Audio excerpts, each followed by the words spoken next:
चित्रानगर नामक एक गांव रहता है। उस गांव में दीपू नाम का एक आदमी रहता है। वह एक आंख से कान्हा होता है, लेकिन दिल का बहुत ही अच्छा आदमी होता है। एक दिन की बात है, मुरारी नाम का आदमी उसको बुलाता है और कहता है, अरे ओ दीपू, क्या हाल है तेरा। उसके बाद दीपू कहता है, ठीक है मुरारी भैया, अपना बताइए। मुरारी उस पर फिर कहता है, अरे ओ दीपू, तेरी आंखों की तो रोशनी है ही नहीं, तुझे रात में कैसे दिखाई देता होगा। वैसे मैंने तेरे लिए एक लाठी बनाया है जो अंधेरों में चलने के काम आएगा।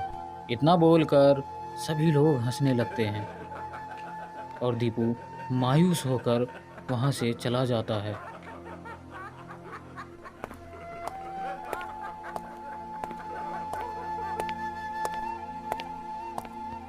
दीपू का कान्हा होने के कारण गांव में सभी लोग मजाक उड़ाते हैं।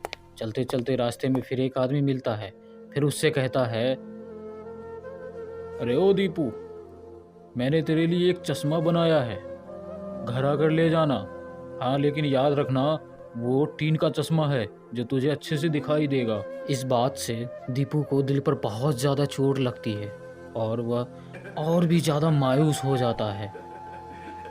वह चुपचाप अपने घर की तरफ निकल जाता है। घर पहुंचने के बाद वह बहुत ज़्यादा उदास रहता है और कहता है, मैंने किसी का क्या बिगाड़ा है, लोग मेरा क्यों मजाक बनाते हैं, आखिर मैंने ऐसा क्या किया है। अगर मैं कान्हा हूँ तो इसमें मेरी क्या गलती है, ये सब तो ऊपर वाले ने बनाया है, फिर भी लोग मेरा मजाक क्यों बनाते हैं। मैं इस गांव में रहूँगा ही नहीं। दीपू गांव छोड़ने का फैसला कर लेता है और अपना थैला लेकर वहां से निकल पड़ता है। तभी उसके घर के सामने एक आदमी आता है और वह मदद मांगता है, लेकिन दीपू मदद करने के लिए मना कर देता है, क्योंकि दीपू गांव वाले से बहुत ज़्यादा नाराज़ होता है, क्योंकि गांव वालों ने उसका कान्हा होने के कारण बहुत मजाक बनाया है, बहुत ज़्यादा उनकी बेइज्जती की है। इतना बोलकर दीपू वहाँ से निकल जाता है। वो आदमी बोलता है, कान्हा तो बहुत घमंडी हो गया है, वो किसी की मदद भी नहीं करना चाहता है। चलो खैर कोई बात नहीं, मैं अपना काम खुद कर लूँगा। इतना बोलकर वो आदमी भी चला जाता है। दीपू अब तो गांव छोड़ने का फैसला ही कर लेता है। यूँ मान लो कि उसे गांव में अब रहना ही नहीं है। दीपू के जाते ही उस गांव में एक राक्षस आ जाता है और वह हर दिन राक्षस एक आदमी को उठाकर ले जाता है और वह मार कर खा जाता है। इस पर गांव वाले परेशान होकर सरपंच जी को अपनी बात बताते हैं। सरपंच जी, दानव ने हमारे भाई को उठाकर ले गया, अब आप ही बताइए कि मैं क्या करूं। इस पर सरपंच जी बोलते हैं, देखो भाइयों, जब तक हमें इस दानव को भगाने का कोई उपाय नहीं मिल जाता है, या दानव जब तक हमारे गांव से निकल नहीं जाता है, तब तक हम अपने घरों से बाहर नहीं निकलेंगे। समझ में आया? सभी इसका पालन करते हैं। फिर दानव आता है और वह गुस्से से आग बबूला होता है। तभी वह एक झोपड़ी को पकड़ता है और वो झोपड़ी को उखाड़ कर फेंक देता है।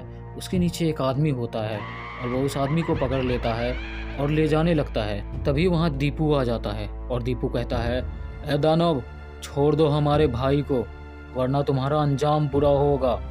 इस पर दानव घूमता है और कहता है, मेरा अंजाम बुरा होगा? आखिर तू है कौन? पिद्दी सा इंसान मेरा क्या बिगाड़ लेगा? इस पर दीपू बोलता है, मैंने कहा छोड़ दो उसे। लो, मैं छोड़ दिया, अब बताओ तुम मेरा क्या कर लोगे? इस पर दीपू बोलता है, मेरे गांव से चले जाओ, नहीं तो तुम्हारा अंजाम बहुत बुरा होगा, तुम मुझे जानते नहीं हो। इस पर दानव हंसने लगता है और हंसते हुए बोलता है, आखिर तेरे अंदर ऐसी क्या पावर है? अगर है तो तू मुझे दिखा, वरना अगला शिकार मेरा तू होगा।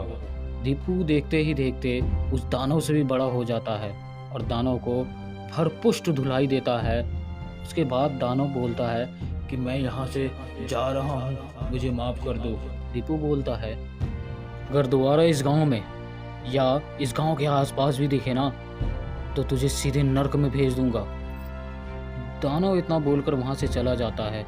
तभी सरपंच जी को इस बात का पता चलता है। सरपंच जी उसे बुलाते हैं और कहते हैं कि तुम्हारा बहुत बड़ा एहसान है हम लोगों पर, कि तुमने हमें आकर उस दानव से बचाया। मैं तुम्हारा शुक्रिया कैसे अदा करूं दीपू, तुम्हें मुझे बताओ। इस पर एक आदमी बोलता है, दीपू तुम कहाँ थे इतने दिनों से, कहाँ गायब थे? उसके बाद दीपू अपनी पूरी कहानी बताता है, यहाँ से गांव से जाने की वजह बताता है और ये भी बताता है कि उसे एक जंगल में एक बाबा मिला था और उसने तंत्र मंत्र की विद्या से उसे बड़ा होने और छोटा होने का ज्ञान दिया और दुश्मन से लड़ने का भी ज्ञान दिया।